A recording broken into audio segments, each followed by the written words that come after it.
अब एक मसला यहाँ पर आपको बताता हुआ गुजरू, कुछ लोग ऐसे हैं कि वो जिंदगी में इंतकाल कर गए, कुर्बानी नहीं कर पाए और वो इंतकाल कर गए, ऐसा हो जाता है। अब उनकी औलादों को अल्लाह ने अकल दी, उनकी औलादों को अल्लाह ने सूझ दी, समझ दी, फहम दी, और वो सोचते हैं कि हमारा बाप कुर्बानी नहीं किया था, चला गया, अब क्या अपने मरे हुए, अपने इंतकाल शुदा बाप के नाम से कुर्बानी कर दे तो क्या कुर्बानी हो सकती है कि नहीं हो सकती है? बात है कि नहीं समझने की? बहुत लोग परेशान रहते हैं कि यार क्या करें, दादा के नाम से कुर्बानी कर दें, बाप के नाम से कुर्बानी कर दें, और जो है माँ के नाम से कुर्बानी कर दें, ऐसा होता है अक्सर। हाँ, तो क्या कर सकते हैं कि नहीं कर सकते हैं? क्या शक्ल है इसकी, क्या तरीका है इसका? तो लोगों सुनो, अगर तुम्हारा बाबा इंतकाल कर गया, माँ इंतकाल कर गई, दादा इंतकाल कर गए, तुम चाहते हो अपने मरहूमीन के नाम से कुर्बानी करना, तो क्या वो कुर्बानी किस तरीके से की जाए, उसका तरीका क्या है और कैसे होगी? तो सुने, मरने वाला जो इंतकाल किया अपनी जिंदगी में अगर उसने कभी कुर्बानी नहीं की थी या की थी, या की थी या नहीं की थी, दोनों बातें हो सकती हैं, की भी होगी या नहीं की होगी, तो अब क्या कर सकते हैं? तो सुनिए, अगर आपका बाप माँ दादा इंतकाल कर गए और वो कुर्बानी कर भी दिए थे अपनी जिंदगी में, फिर भी आप उनके नाम से करना चाहते हैं,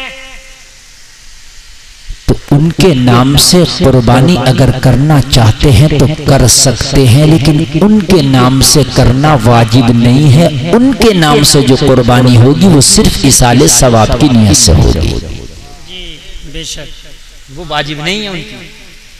उन्होंने अगर अपनी जिंदगी में कभी एक बार भी नहीं की थी, तब अपना मरने के बाद जवाब उन्हें देना है। अब तुम ये चाहो कि हमारे अब्बा ने नहीं की थी, हम उनके नाम से कर दे तो उनका वाजिब अदा कर, नहीं, वो इसाले सवाब तो हो सकता है, इसलिए कि नमाज भी उसके वक्त में फर्ज है, और जब कुर्बानी आपने की तो जिस साल आप पे वाजिब थी वो उसी साल आप पर वाजिब है। वो साल गुजर गया, आप इंतकाल कर गए तो वो वक्त गुजर गया। अब अगर आप करेंगे तो इसाले सवाब के लिए तो हो सकता है, मगर वो अदा नहीं होगा जो उसके ऊपर वाजिब थी। बात समझ में आ रही है कि नहीं आ रही है आप? हाँ। तो अगर आप मरहूमीन की जानिब से करना चाहें तो उन्होंने अपनी जिंदगी में की है या नहीं की है, कुर्बानी आप कर सकते हैं, लेकिन वो इसाले सवाब होगा। लेकिन बहुत से लोग ऐसा करते हैं कि इस साल हमने अपने दादा के नाम से कुर्बानी की, बाप के नाम से जो इंतकाल कर गए, अगर मरे हुए के नाम से कुर्बानी करेंगे तो वो तो करेंगे ही, लेकिन जो जिंदा है घर में उसके नाम से पहले कुर्बानी होगी। दो कुर्बानियां होंगी, इसलिए कि जो जिंदा है उस पर तो अभी वाजिब है, बात है कि नहीं है? ये तो ऐसी हो रहा है कि पिछला उधार दे रहे हो, अगला उधार ले रहे हो। अरे भाई, उनका तो तुम पूरा करो, तेरे ऊपर जो है उसको कौन करेगा? तो फिर दो कुर्बानियां करना पड़ेंगी, एक अपने नाम से और एक इंतकाल जो कर गया उनके नाम से। बात समझ में आई कि नहीं आई? अच्छा, कुर्बानी घर में किसके नाम से हो? घर में तो कई जने हैं, कई जने हैं घर में, किसके नाम से हो? बहुत से कहते हैं कि इस साल इसका नाम डलवा दो, उस साल उसका नाम डलवा दो। घर में जो मेन आदमी है, मुखिया है, जो घर को लेके चल रहा है, घर का मालिक है, खासकर वो बाप होता है, उसके नाम से कुर्बानी कर दो। और अगर कोई बेटा अलग है, उसका कारोबार अलग, कमाना धमाना अलग, तो वो अपनी कुर्बानी अलग करेगा। बात समझ में आ रही है कि नहीं आ रही है? अगर सब एक जगह है तब तो ठीक है, और अगर अलग अलग है तो वो अपनी कुर्बानी क्या करेगा? अलग करेगा, इसलिए कि उसको अलग वाजिब हो गई कुर्बानी।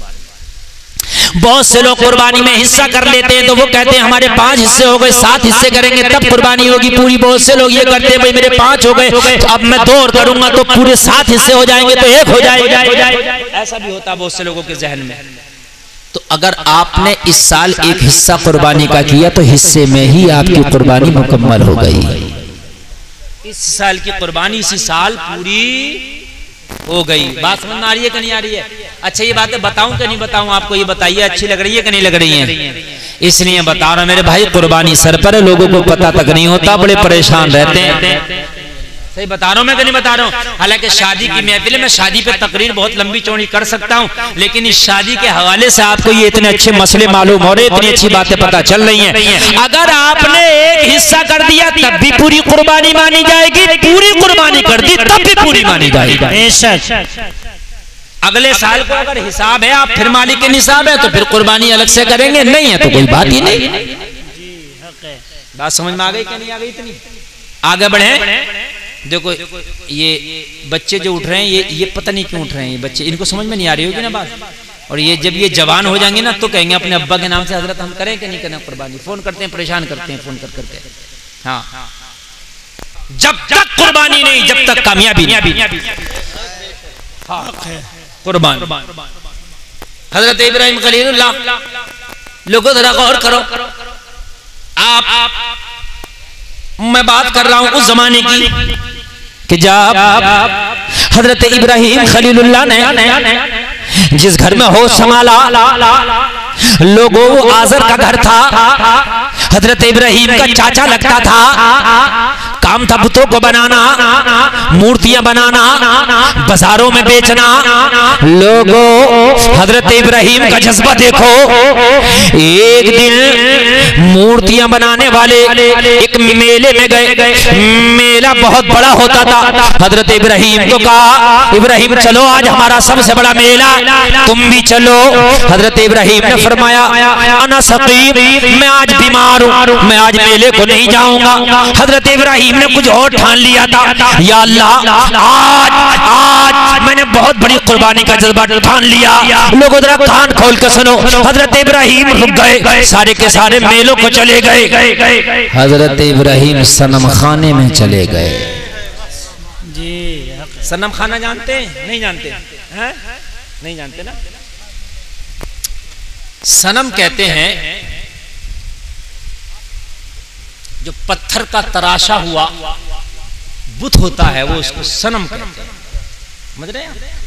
तो वो जो घर था उनका जिसमें बहुत छोटे बड़े बुत थे, वो पूरा सनम खाना था उनका। उस सनम खाने में पहुंच गए। एक तर्जमा ये भी है जिससे मोहब्बत की जाए, जिससे दिल लगाया जाए। तो जाहिर सी बात है उन पत्थर की मूर्तियों से वो दिल लगा बैठे थे, उसी सनम खाने में पहुंचे। कुर्बानी। हम तो किसी को बुरा भी कहने तैयार नहीं है दीन के लिए। कहते हैं कहीं वो नाराज ना हो जाए, मेरा बोतल ना फिसल जाए, ये नाराज ना हो जाए। कान खोल के सुन लो, अगर दीन के कोई खिलाफ है तो उसकी मुखालफत कर, चाहे दुनिया नाराज हो जाए, तो उससे तेरा नबी और तेरा रब नाराज ना हो। बुराई लेने तैयार नहीं है आज का आदमी।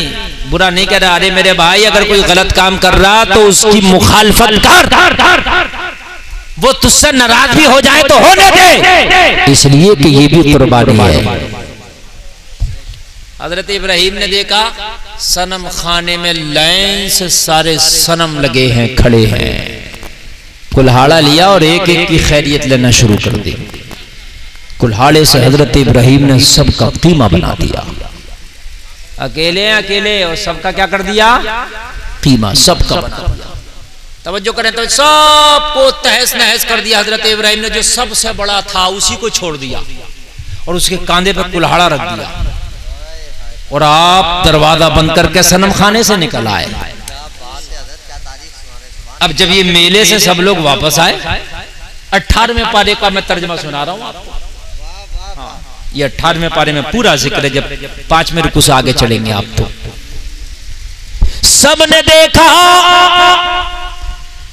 और देख के कहा, हमारे खुदाओं के साथ ये किसने किया है? क्या किया ये हमारे खुदाओं के साथ? किसने किया?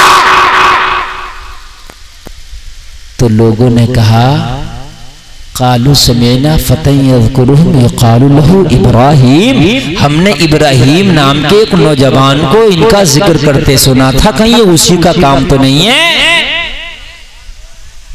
वही जिक्र करता था कि भाई इनको क्यों मानते हो, क्या करते हो? चलो इब्राहिम के पास। हजरत इब्राहिम के पास पहुंचे, कहा इब्राहिम क्या हमारे खुदाओं के साथ ये तुमने किया है? कालू आंता फालता बि आलिहतिना, या इब्राहिम, ए इब्राहिम, क्या हमारे खुदाओं के साथ ये तुमने किया? हजरत इब्राहिम ने फरमाया काला बल फ़अलहु कबीरुहुम हाज़ा फस्अलूहुम इन कानू यंतिकून। हमसे क्यों पूछ रहे हो? जिसके कांधे पे कुल्हाड़ी रखी है उसने किया, पूछो अगर वो बोले तो। हमसे क्यों पूछ रहे हो? इससे पूछे जिसका कांधे पे कुल्हाड़ी रखी है, इसी का काम होगा। कुल्हाड़ी भी है इसके कांधे पे। सबके सब हक्का बक्का रह गए, नबी नबी होता है। कहने लगे इब्राहिम कैसी बात कर रहे हो?